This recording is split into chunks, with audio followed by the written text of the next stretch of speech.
Phoenix just dropped their new 2030 food action plan. Mayor Gallego up there talking about healthy, affordable, culturally relevant food for all. Right? I mean, come on. Bitch, we don't need a plan. We need a fucking raise.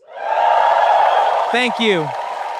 They spent 2 years doing surveys and workshops with 2,300 people so they could tell us poor folks, we should grow kale in our backyards in a city where it's 115 degrees and the Colorado River is basically on life support. Yeah, let me just start an urban farm real quick between my two jobs while my rent eats 60% of my check. That'll fix it. Meanwhile, I did one Facebook Live talking about wages and how the union and the city were fucking us. And the next morning, Phoenix PD was parked at the end of my street staring at my house like I was a Dunkin' Donut shop about to open up. Who doesn't love the smell of bacon in the morning? Probably not what I had in mind. But the mayor, she gets to hold a press conference about food deserts while the same city contracts with companies that treat workers like disposable shit. These motherfuckers will make a whole 10-point plan about feeding us before they'll ever admit the real problem is they pay us like shit and then act shocked when we can't afford groceries. They don't want you fed. They want you quiet, tired, and grateful for the kale they're never actually gonna grow. Thank you. Let's get into it.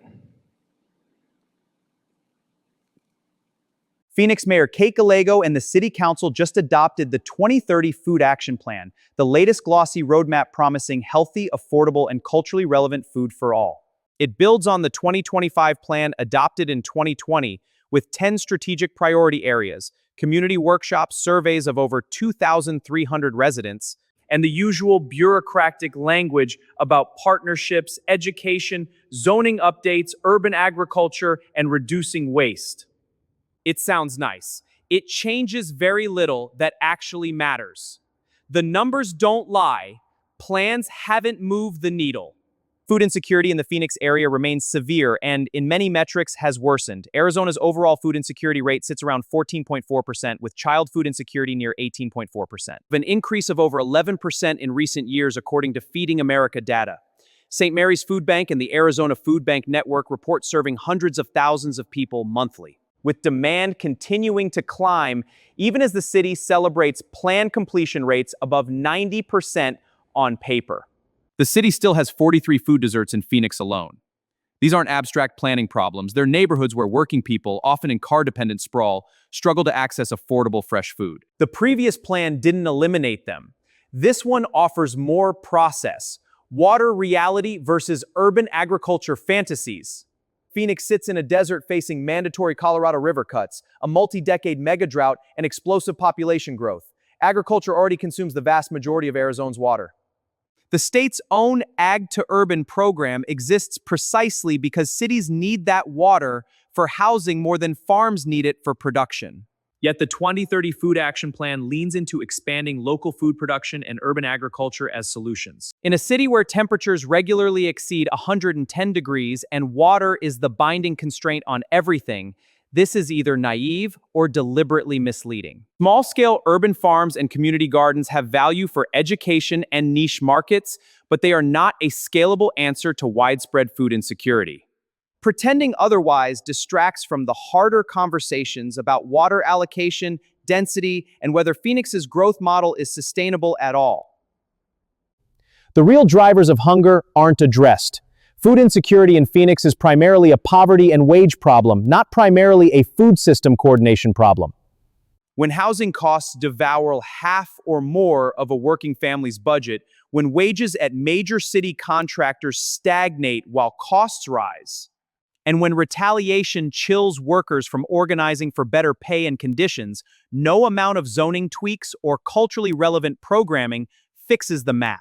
The same city of Phoenix that now postures about food equity has a track record of contracting with companies facing serious labor issues, including documented unfair labor practices. Retaliation against workers who speak out and weak job security.